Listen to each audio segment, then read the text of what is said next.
You know those days when you feel like you could eat absolutely everything in sight, but then other days you're just not hungry? Or how your mood and your energy can just swing like a pendulum? Well, the answer, more often than not, lies with these powerful, invisible forces inside you, your hormones.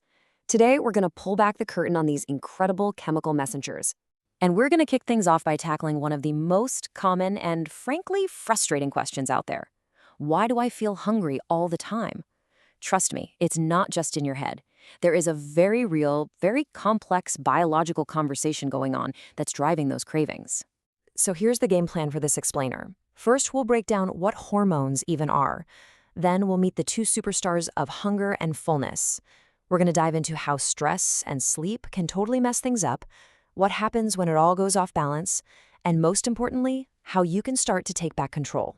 Okay, let's start with the absolute basics. Because before we can even begin to talk about cravings or that afternoon energy crash, we gotta understand the language our body is speaking, literally every single second of the day. Think of your hormones as your body's internal email system. They're these tiny chemical messengers that get sent out into your bloodstream, and they carry super important instructions to all your organs and cells. They're the ones telling your body when to burn fat, when to feel happy, when to grow, and, you guessed it, when to eat. All right, now let's zoom in on your appetite. You might think it's all about how empty your stomach feels, but really, it's a constant negotiation between two very, very important hormones. Meet ghrelin and leptin. Ghrelin is your body's go signal. It's the one that basically shouts, "Hey, I'm hungry, let's eat." It gets released from your stomach when it's empty. And on the other side of the conversation, you've got leptin. Leptin is the stop signal. It's released from your fat cells, and it calmly tells your brain, okay, we're good on energy, you can stop eating now. So when those ghrelin levels start to rise, it makes a beeline for a part of your brain called the hypothalamus. That's your body's master control center for hunger. And that's what triggers that sudden, intense craving for a snack and even makes your stomach start to rumble. It's a very loud and clear message. And leptin? Well, it works just like the fuel gauge in your car. As your fat cells, which are basically your body's energy storage tanks, fill up, they release more and more leptin. This signals to your brain that the tank is full, which naturally dials down your desire to eat. It's a pretty brilliant system for keeping things in balance. But here's the thing, this beautifully simple go and stop system doesn't exist in a vacuum. Nope, two of the biggest factors in modern life, I'm talking about stress and sleep, can storm in and completely hijack the whole conversation. Think about it. When you get stressed, your body flips into fight or flight mode. It releases a hormone called cortisol, which floods your system with glucose for a quick burst of energy. But the problem is your brain thinks it needs to replace that energy, which is exactly why you suddenly start craving those high-calorie, sugary foods when you feel overwhelmed. It's a vicious cycle. And there's another key hormone in all of this, insulin. We usually just think of it for managing blood sugar after a meal, right? But what's really interesting is that it also sends an I'm full signal to your brain. The catch? When we're constantly hitting our system with sugar, that important signal can just get completely drowned out. And then we have sleep, or the lack of it. This right here is where things can seriously go off the rails. Just one night of bad sleep creates the perfect hormonal storm. It's what I call double trouble. Your hunger hormone, ghrelin, goes way up, while your fullness hormone, leptin, takes a nosedive.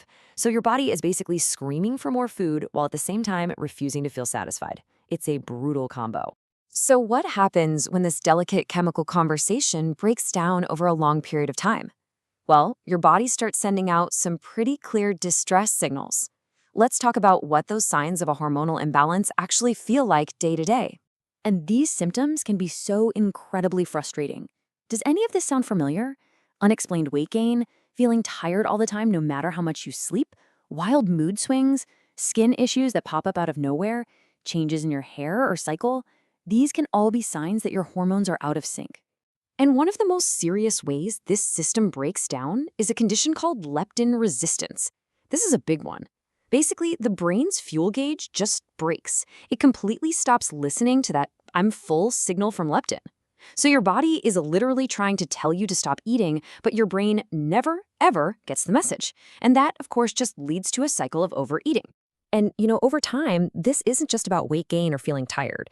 When your body is constantly battling high blood sugar and your cells start ignoring the signals from insulin, it can set the stage for much more serious health problems like type 2 diabetes. Okay, I know that sounds like a lot, but here is the really, really good news. You are not just a passenger here. You are not powerless in this hormonal conversation. There are real, practical, everyday steps you can take to help your body retune its signals and find that balance again. And honestly, it can start with a few simple choices on your plate. Like the slide shows, starting your day with protein from eggs can help quiet down that loud hunger hormone, ghrelin. An apple has fiber that helps send that I'm full signal. And something like yogurt gives you protein and supports your gut health, which is a huge part of your body's entire communication network. So think of this as your personal hormone balancing toolkit. The whole goal here is to make these powerful signals work for you, not against you. That means getting protein and fiber in at every meal, making 7 to 8 hours of quality sleep an absolute non-negotiable, finding a way to manage stress that actually works for you, staying hydrated, so important, and yeah, trying to be more mindful of those processed, sugary foods that just send your system on a crazy roller coaster. And really, if you take just one thing away from all of this, let it be this.